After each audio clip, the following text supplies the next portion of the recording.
하나님께서 이 말씀 강론할 때에 저와 여러분의 심령 속에 큰 은혜로 함께 주실 줄 믿습니다. 오늘 본문 말씀 속에서 사도 바울은 성령님의 인도를 받아서 하나님의 복음을 규정해 주고 있습니다. 그래서 이 짧은 대목이지만 이 로마서 1장 1절로 4절 본문에서 사도는 성경 전체가 말하는 복음의 핵심을 아주 응축시켜 복음의 핵심을 녹여서 짧은 대목이지만 아주 함축적으로 간명하게 정리하고 있습니다. 예수 그리스도의 종 바울은 사도로 부르심을 받아 하나님의 복음을 위하여 택정함을 입었으니 이 복음은 하나님의 선지자들로 말미암아 그의 아들에 관하여 성경에 미리 약속하신 것이다. 이 복음은 하나님의 선지자들로 말미암아 그의 아들에 관하여 성경에 미리 약속하신 것이다. 여러분, 이 복음에 대한 사도의 정의의 중심이 어디에 있습니까?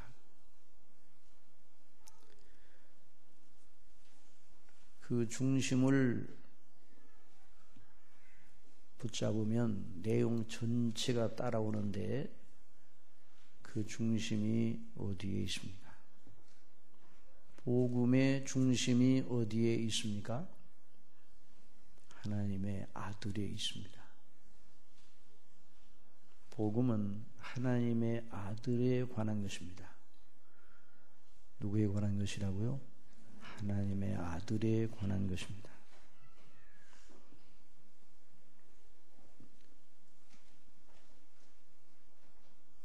놀라운 요점입니다. 인류가 들어야 하는 복음, 온 백성에게 미칠 기쁨의 좋은 소식, 그것은 무엇인가? 하나님께서 친히 그 아들에 관하여 뜻을 정하시고 말씀하시고 그 아들로 그 뜻을 이루신 것, 그것이 바로 복음입니다. 복음이란 유앙겔리온이라는 헬라어를 번역한 말인데요. 이 복음이란 말은 본래 전쟁터에 나아가 생사의 갈림길에 처한 병사에게 전해진 최고의 소식이에요. 여러분, 아군과 적군이 치열하게 서로 공격을 해대고 그래서 언제 죽을지, 아군 중에 누가 죽을지, 적군 중에 누가 죽을지 아무도 모르는 그런 상황 속에서 전해지는 최고의 기쁨의 소식이 바로 유앙겔리온 복음이라는 말이었습니다. 그것이 무엇일까요? 종전의 소식이에요. 종전. 전쟁 끝났다 하는 소식. 전령이 왕의 명령을 가지고 와서 전쟁이 끝났다는 것을 알리게 될 때 병사들은 길길이 뛰면서 이제 우리는 살았구나, 이제 우리는 더 이상 죽음의 위협에 처하지 않고 이제 살았구나, 종전의 소식이 적군과 아군 양편에 동시에 광포되는 것이니까 양쪽 다 상대를 향해서 공격하던 모든 무기를 내려놓고 서로 얼싸안고 살았다 살았다 우리가 살았다. 이것이 바로 유앙겔리온이라는 말이에요. 여러분, 저와 여러분을 포함한 모든 인류 인생들에게 들려줄 수 있는 최고의 유앙겔리온 무엇이겠습니까? 저와 여러분이 길길이 뛰면서 기뻐하고 찬미하고 늘 감격하여 어쩔 줄 모르게 하는 것이 무엇이겠습니까? 그런 소식이 무슨 소식이겠습니까?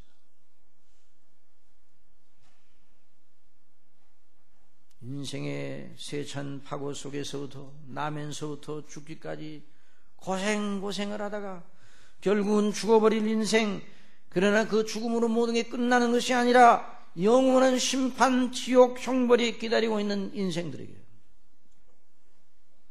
주어질 최상의 유앙겔리온, 최상의 복음이 무엇이겠습니까? 살다가 죽음이 꿈같이 오면 그때 낙담하지 아니하고 절망하지 아니하고 그 죽음 너머에서 자기들을 기다리는 영원한 내세의 영광을 쳐다보면서 웃음 짓게 하는 그런 유앙겔리온, 그런 복음이 무엇이겠습니까? 그것이 바로 사도가 예수님 명을 받아 전한 복음이었습니다. 그 복음이 무엇입니까? 하나님의 아들에 관하여 하나님께서 친히 주권적으로 예정하시고 성경에 미리 약속하셨고 그 약속대로 그 아들이 오시어 그 성경에 기록된 대로 모든 것을 이루신 것, 이것이 바로 복음입니다. 이것이 바로 모든 인류가 들어야 할 복음입니다. 이 복음이 의미하는 바가 무엇인가를 알게 될 때 사람은 천지를 다 얻은 것보다 더 큰 기쁨에 들어가게 되는 것입니다. 그렇지 않습니까? 그것이 복음이에요. 그러므로 이 복음은 각색을 해서 사람들이 좋게 받아들이게 각성해서 줘야 할 것이 아니에요. 종전의 소식을 전해 병사들에게 전해지는 종전 소식, 무엇로 거기다 꾸미고 써요? 거기다 무엇을 꾸며야 더 재밌게 들리겠어요? 다른 건 다 필요 없어요.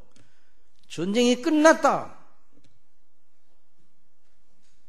그 내용이면 충분한 것입니다. 성경이 그것을 말하고 있어요. 하나님께서 그 아들에 관하여 선지자들을 통해서 구약 성경에 미리 약속하셨고 그 약속대로 하나님의 아들이 오시어 이루신 그 일, 그것이 바로 복음이에요. 그런데 그 복음이 왜 필요한가? 도대체 어떤 복음이에요? 그 복음은 도대체 무엇을 우리에게 가져다 줍니까? 무엇을 가져다 줍니까? 구원입니다. 다 알고 있지만 한번 따라합시다. 구원이 복음의 요점이에요. 하나님께서 그 아들을 통해서 구원해 주셨다. 그래서 사도는 로마서 1장 16절에서 내가 복음을 부끄러워하지 아니하노니 이 복음은 모든 믿는 자에게 구원을 주시는, 뭐를 주시느냐? 구원을 주시는 하나님의 능력이 됨이라. 첫째는 유대인에게요 또한 헬라인에게로다. 유대인이든 헬라인이든 이방인이든 어떤 사람이든지 복음은 모든 믿는 자에게, 한 사람도 빠짐없이 믿는 모든 사람들에게 구원을 주시는 하나님의 능력이 됩니다. 사랑하시는 성도 여러분, 또 여기 함께 참여한 우리 어린이 여러분, 구원이 무엇입니까? 구원이라는 말 자체는 건져냈다는 말이에요. 구원, 건져냈다는 말이에요. 어디서 건져냈다는 말인가? 어떤 곤궁에서 건져냈다는 말인가? 하나님께 불순종한 죄와 죄의 책임으로부터 건져냈어요. 지옥 형벌로부터 건져냈어요. 죄로 인하여 더러워지고 오염되고 뒤틀려진 저와 여러분의 망가진 인격의 그 참상에서 우리의 인격을 건져내셔서 더 적극적으로는 죄를 지을 성향이 전혀 없는 완전한 사람 그리스도의 형상을 본받는 자로 세우시려 하는 것, 이것이 하나님께서 계획하신 구원입니다. 놀라운 구원. 이래서 구원이 놀라운. 그리고 하나님과 영원토록 의에 거하는 바 새 하늘과 새 땅에서 교제하며 하나님을 찬미하며 그리스도와 함께 연합하여 성삼위 하나님을 영화롭게 하며 교통하고 그 모든 거민들이 서로 사랑하고 의와 평강과 희락이 넘치는 하나님의 나라에서 영원토록 살게 하시는 것, 이것이 바로 성경이 말하는 구원의 내용입니다.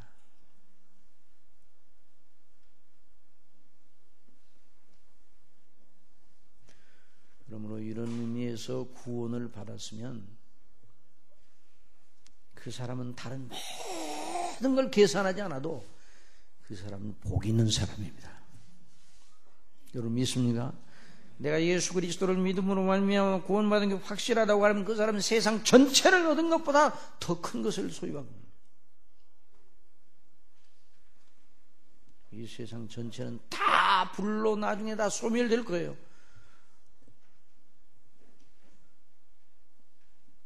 다 지나가 버리는 거예요. 세상 형적과 정욕은 다 지나간다고 했어요. 그런데 성경이 말하는 구원을 받은 사람은 지나가지 아니할 영원한 영광을 소유한 사람입니다. 영원한 복락을 소유한 사람입니다.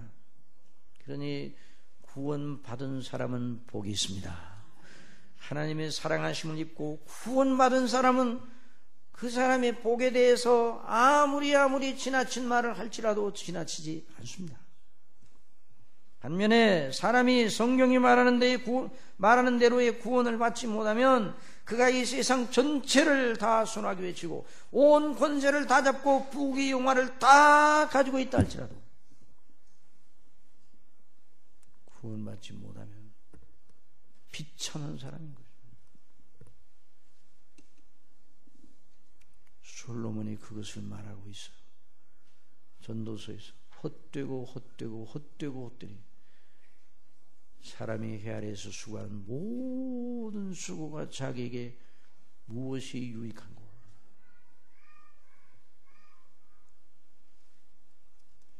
구원받지 못하면 그 사람의 행로는 영원한 지옥 형벌이에요. 그 사람의 행로의 끝은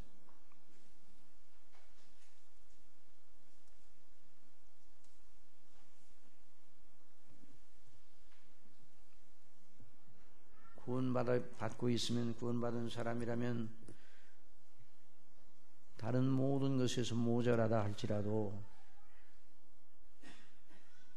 그 모자람이 그 사람을 망하게 하지 않습니다. 그러나 복음을 믿는 믿음에 있어서 모자라면, 그래서 구원받을 만한 믿음이 아니라면, 구원 못 받는다면 그 부족을 메울 것이 없어요. 무엇으로 메우고 있어요? 그러므로 저와 여러분이 성경에 기록된 바 복음이 말하는 내용에 대해서, 구원의 내용이 무엇이고 우리 하나님께서 그리스도 예수님 안에서 어떻게 우리를 구원해 내셨는가, 그걸 청종해야 돼요. 그걸 알기 위해 청종해야 돼요. 복음이 말하는 대로 구원을 내가 받았다는 확신이 들을 때까지 쉬지 말고 탐구해야 돼요. 하나님께 은혜를 구해야 돼요. 실로 복음은 모든 믿는 자에게 그런 구원을 주시는 하나님의 능력입니다. 그래서 사도는 복음을 부끄러워하지 않는다 그래서 너무나 자랑스러워 어쩔 줄 모르겠다는 말입니다. 그래서 사도 바울은 이렇게 말해서 나의 달려갈 길과 주 예수께 받은 사명 곧 하나님의 은혜의 복음 증거하는 일을 마치려 하면은 나의 생명을 조금도 귀한 것으로 여기지 아니하노라. 여러분, 복음의 가치는 어느 정도의 가치인가? 복음을 위해서라면 저와 여러분의 생명을 바쳐도 아깝지 않습니다. 그래서 최고의 멸류관은 누구에게 주어지는가? 복음을 위해서 죽은 사람, 순교자들에게 주어져요.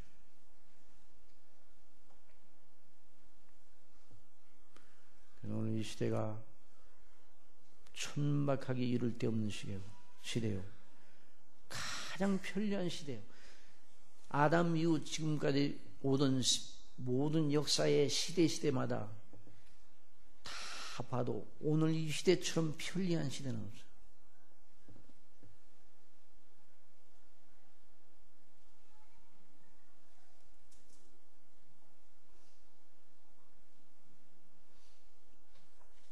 버튼만 누르면 돼요. 터치만 하면 돼요. 얼마나 편리한 시대입니다. 그러나 여러분 아시기 바랍니다. 우리가 사는 이 시대가 이제까지 있었던 세계 역사의 시대 속에서 가장 천박한 시대, 가장 낮은 시대. 그 말은 무슨 말인가 하니 복음의 가치에 대해 저평가를 하는 시대예요.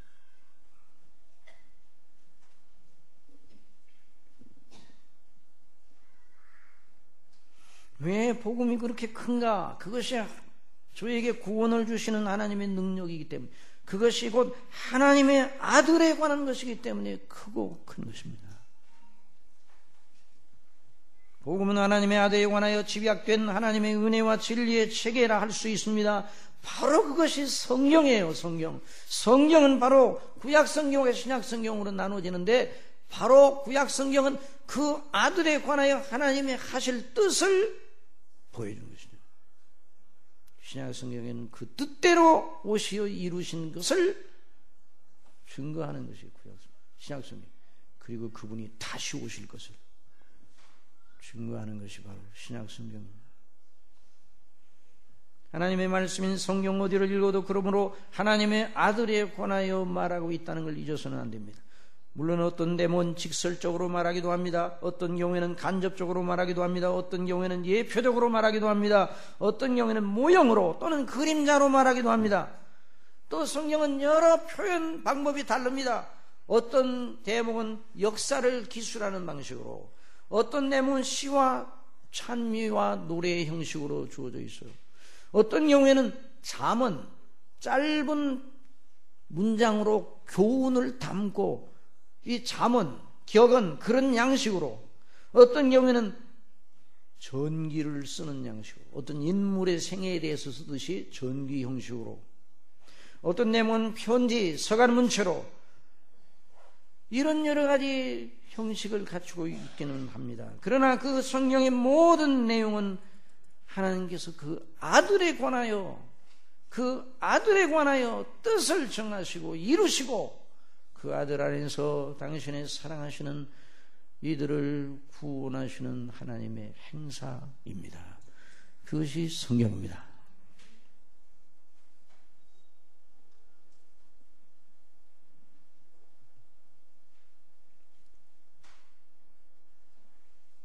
그리고 그 놀라우신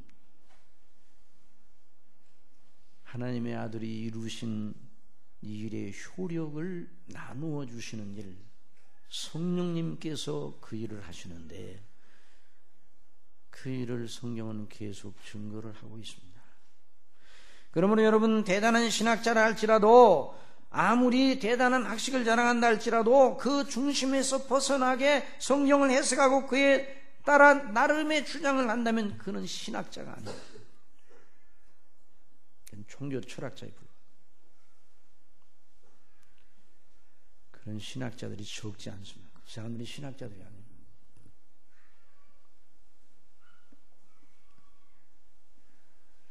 설교자가 아무리 사람들을 감동시키고 심금을 울리고 웃고 울게 만드는 면에서 다른 이의 추종을 불허한다 하여도 복음의 중심 곧 하나님의 아들과 그 행사를 그 설교의 중심에 놓지 않으면 그 설교자는 하나님의 말씀인 성경과 관련 없는 자기 이야기를 하고 있는 거예요. 그건 설교가 아니에요. 제 얘기하는 거죠. 거짓 선지자들이 제 얘기를 했어요.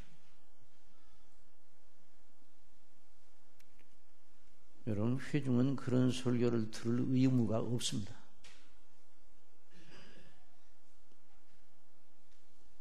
복음은 하나님의 선지자들로 말미암아 그의 아들에 관하여 성경에 미리 약속하신 것이라.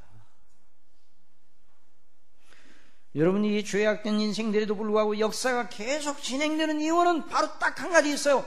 하나님께서 당신의 아들에 관하여 정하신 뜻 때문입니다. 여러분 그걸 믿습니다. 그걸 믿어야 돼요. 왜 역사가 진행되는가? 왜 해가 오늘 떴는가? 오늘도 왜 해가 지고 내일 아침에도 또 해가 뜨는가? 왜 역사가 계속 진행되는가? 이 인간들이 다 악하기 그지없는데 하나님이 그 아들을 통해서 이루시려고 뜻을 정하신 그 뜻을 이루시려고 역사가 계속 진행되고 있는 것입니다. 그리고 오늘 너에게가 태어나고 살고 사람이 죽지만 또 태어나고 역사가 계속 진행되는 이유가 그 사람 자체 때문에 그런 것이 아니라 하나님이 뜻을 정하시고 구원하실 놀라운 계획이 완성되기 위해서 저와 여러분이 이 시대에 태어나서 이렇게 예수님을 믿고 하나님의 자녀가 되고 영원한 내세를 바라보고 소망 중에 살아가는 그 이유도 바로 하나님께서 그 아들에 관하여 정하신 뜻 속에 있습니다. 저와 여러분이 이 땅에 살다가 언젠가는 부르심을 받고 세상을 떠날 텐데 그 일도 아버지 하나님께서 그 아들을 안에서 정하신 뜻을 이루시는 한 일환이다. 그걸 잊어서는 안 되는 것입니다. 그럼 이런 질문을 던져야 돼요. 그럼 누가 하나님의 아들이냐? 우리는 본문을 통해서 이미 답을 알고 있습니다. 그게 하나님의 아들은 바로 이 아들로 말하면 누구냐? 우리 주 예수 그리스도십니다. 그런데 왜 그리스도가 하나님의 아들이시냐? 이런 질문을 던질만 하죠.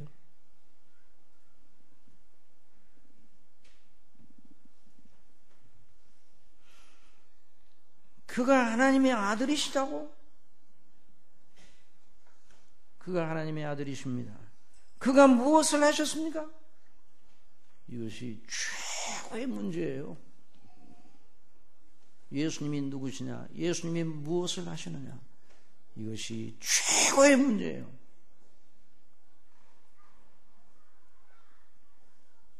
사도 바울은 성령의 감동을 받아 서슴없이 단호하게 말합니다. 이 아들로 말하면 우리 주 예수 그리스도시니라. 한번 따라합시다. 이 아들로 말하면 우리 주 예수 그리스도시라. 다른 그 내용은 예수 그리스도를 설명하는 내용. 사람이 예수님이 하나님의 아들이라는 것을 알게 되었을 때, 진실로 믿게 되었을 때 그 사람은 천지개벽이 일어난 것보다 더 큰 변화가 그 사람 속에 일어난 거예요. 새로운 창조가 일어난 겁니다. 그런즉 누구든지 그리스도 예수 안에 있으면 새로운 피조물이라.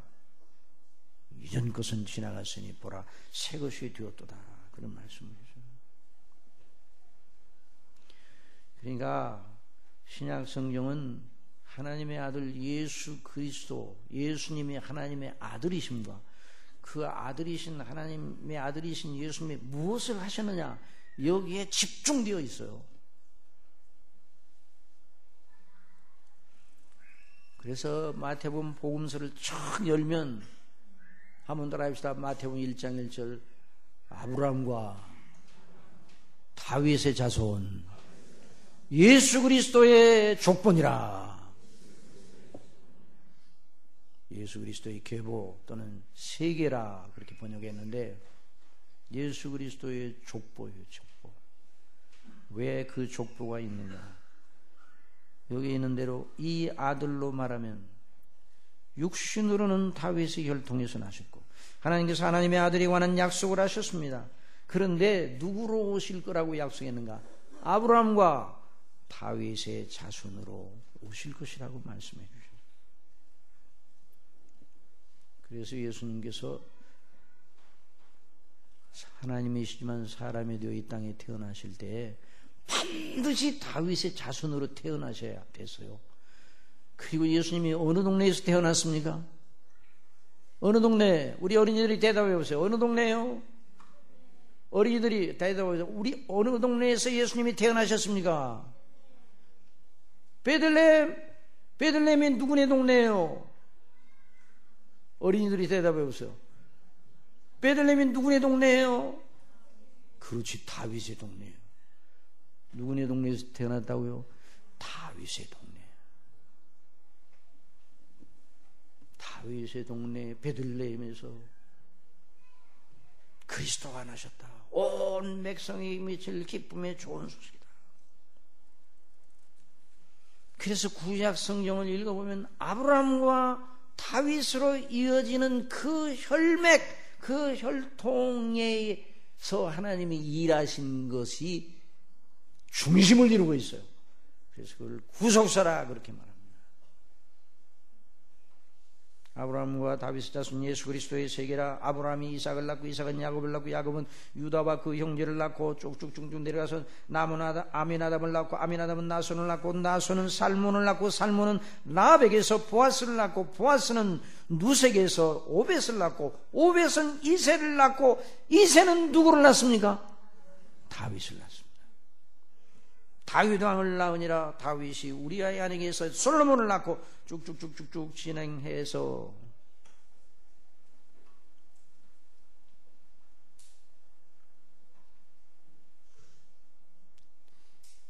야곱은 쭉 진행해 계대적으로 진행하다가 엘리옷은 엘르아사를 낳고 엘르아사는 맏단을 낳고 맏단은 야곱을 낳고 야곱은 마리아의 남편 요셉을 낳았으니 마리아에게서 그리스도가 칭하는 예수가 나시니라. 물론 성령님으로 잉태되셔서. 그런데 모든 대수가 아브라함부터 다윗까지 연례되어 다윗부터 바벨론으로 이거할 때까지 연례되어 바벨론으로 이거한 후부터 그리스도까지 연례되더라.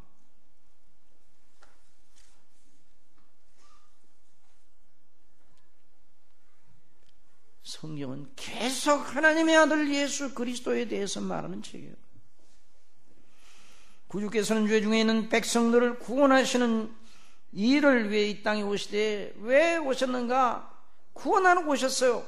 그런데 그냥 하나님의 권위로만 오시지 아니하고 아기로 태어나시는데 왜 아기로 태어나셨는가? 죽으시기 위해서. 예수님이 죽으셔야 우리가 구원을 받습니다.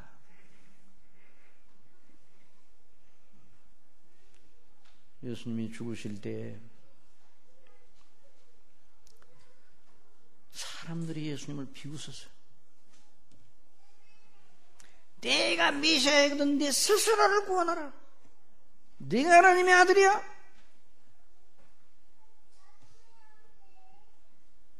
사람들은 예수님이 이적을 행하실 때는 야, 이 사람이 하나님의 아들 메시아인지도 모른다 이런 생각을 했다가 십자가에 못 박혀 죽으시는 모습을 보고는 메시아가 아닌 게 틀림없다. 요즘 유대교 이스라엘 사람들이 유대교도 예수님을 대사기꾼으로 취급을 해요.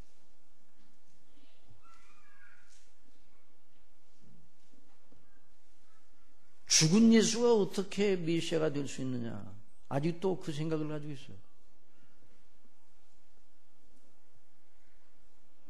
해골이라는 것에 이르러 거기서 예수를 십자가에 못 박고 두 행악자도 그렇게 하니 하나는 우편에 하나는 좌편에 있더라. 이에 예수께서 가라사대 아버지여 저희를 사하여 주옵소서 자기의 하는 것을 알지 못하니이다 하시더라. 저희가 그의 옷을 나누어 제비 뽑을새 백성은 서서 구경하며 관원들도 비웃어 가로되 저가 남을 구원하였으니 만일 하나님의 택하신 자 그리스도여든 자기도 구원할지어다 하고 군병들도 희롱하면서 나와 신포도주를 주며 가로되 네가 만일 유대인의 왕이거든 네가 너를 구원하라.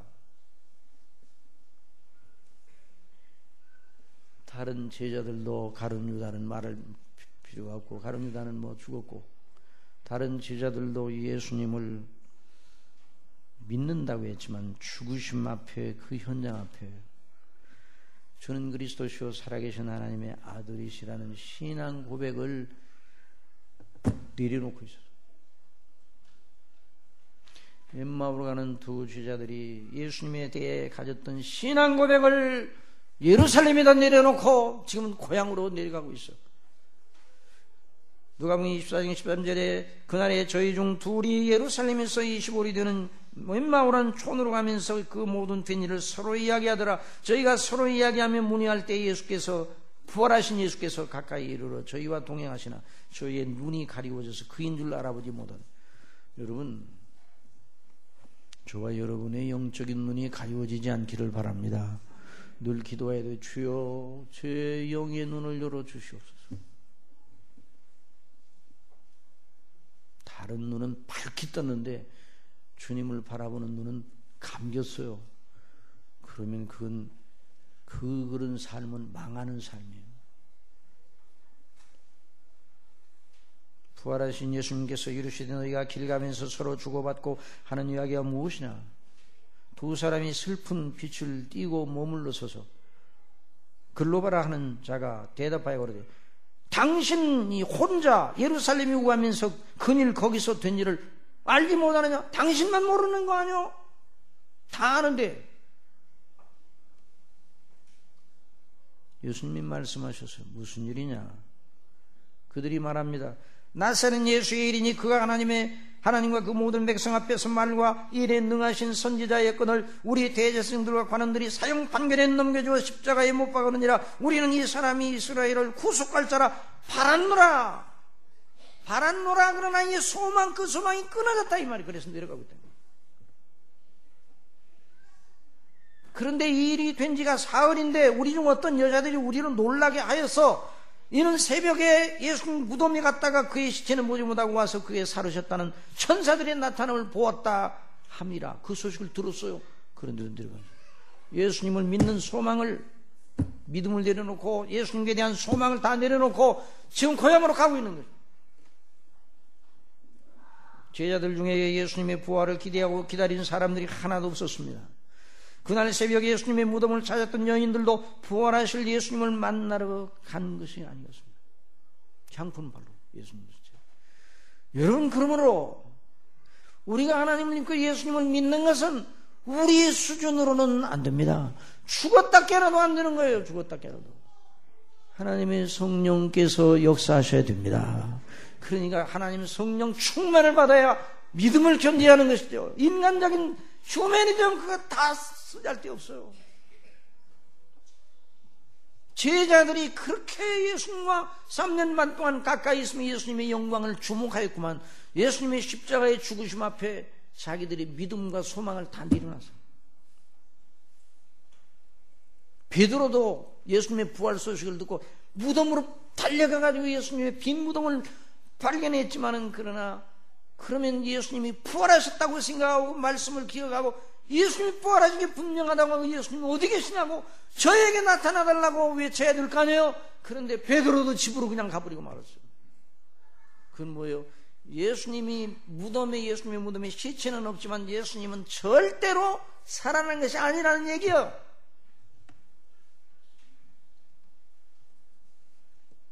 사랑하시는 성도 여러분, 저와 여러분의 의식, 인간적인 휴머니즘의 절정은 죽음으로 마감이 됩니다. 뭘로 마감이 된다고요? 죽음으로 마감이. 죽으면 다 끝나. 인간은 그렇게 생각. 죽으면 다 끝난다. 죽으면 다 끝나. 사람들이 다 죽으면 그냥 끝나버리는 것이다. 무로 돌아간다. 이렇게 생각을 하는 거예요. 예수님도 죽었다. 그러니까 끝장이다. 그러나 여러분, 예수님의 죽음은 끝이 아니었습니다. 믿으시기 바랍니다. 새로운 창조의 시작이었습니다. 그러니 예수님이 죽으시고 부활하시는 동안 아무 일도 없었던 것처럼 보였지만 예수님은 아무 일도 안 하고 계신 게 아니에요. 죽으셨지만은 예수님은 자기 피를 가지고 어디로 들어가셨어? 하늘 성소로 들어가셔서 아버지 앞에 그 당신의 피를 뿌리셨어요.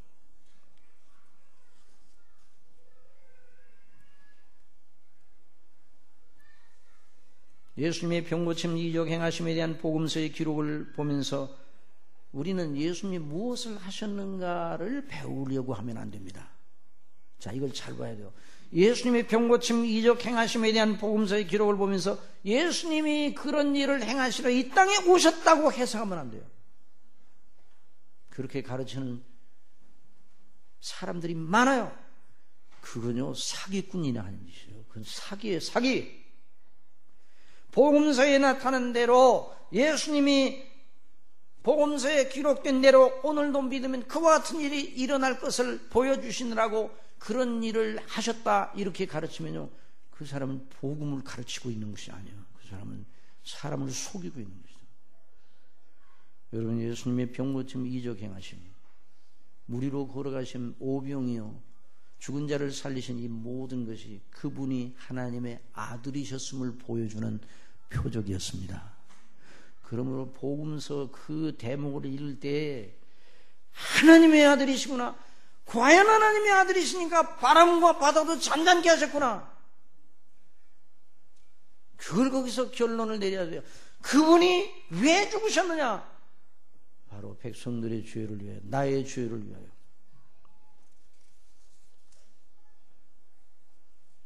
그래서 우리 예수님께서 장래 좋은 일의 대자성으로 오사 손으로 짓지 아니한 곳 이 창조에 속하지 아니한 더 크고 온전한 장막으로 말미암아 염소와 송아지의 피로 아니하고 오직 자기 피로 영원한 속죄를 이루사 단번에 성소에 들어가셨느니라. 어디에 들어가셨어요? 하늘 성소에 들어가셨어요. 죽으신 다음에 하늘 성소에 들어가셨어요. 그리고 제3일에 다시 살아나셨어요. 대제사장으로 들어갔다가 그 제물을 하나님이 받으시고 그 피를 받으시면 대제사장이 살아서 나왔어요. 백성들이 황홀했어요. 그 마찬가지로 우리 예수님이 하늘 성소에 당신의 피를 가지고 들어가서 저와 여러분의 모든 죄를 다 씻으시고 아버지께서 그 피를 보시고 저와 여러분을 다 용서해 주셨습니다.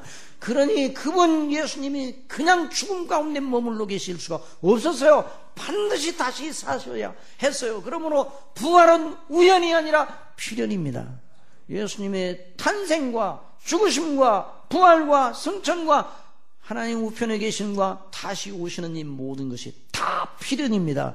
그 필연에 자기를 삐끄러매는 사람이 영생 얻은 사람이에요.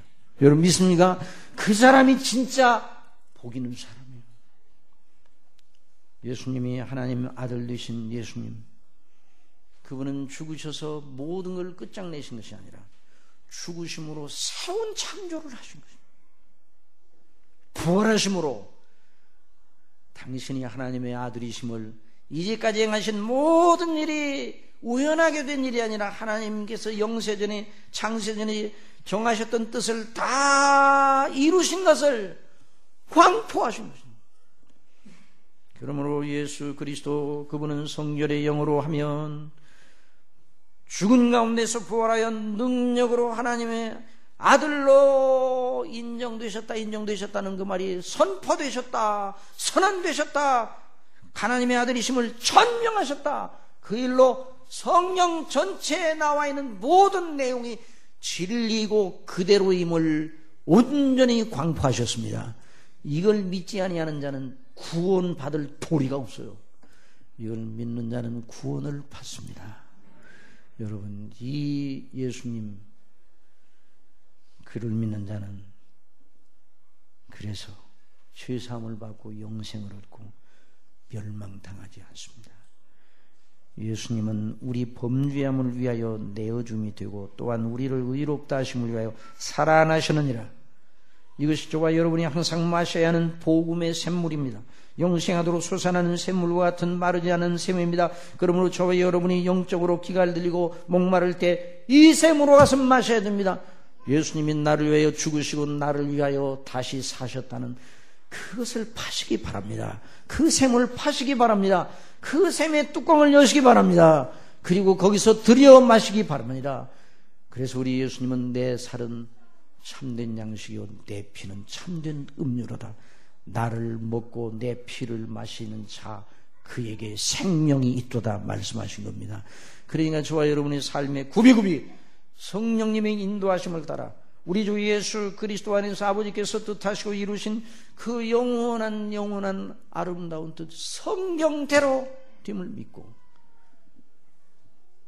몸과 마음과 뜻과 정성과 목숨을 다하여 주님을 믿는 이 영광에서 늘 기뻐하고 나가야 됩니다.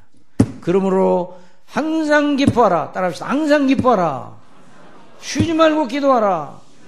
범사에 감사하라. 그 이유가 부활하신 예수님, 죽은 자 가운데 다시 사신 그분 속에 있습니다.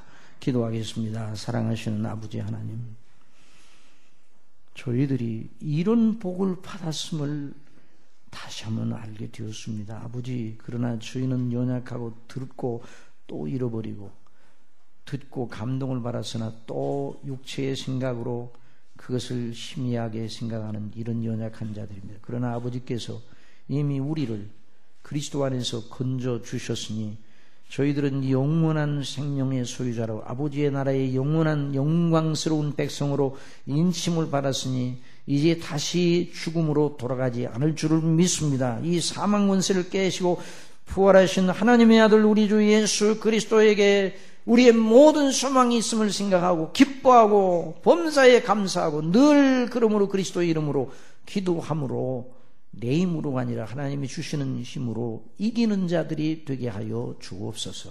오늘 성가대가 찬미를 드릴 때에 이 믿음을 가지고 이 거룩한 기쁨을 가지고 아버지를 높이고 우리 하나님의 아버지의 그 이름과 주님의 이름의 영광을 광포하는 찬미가 되게 하여 주옵소서.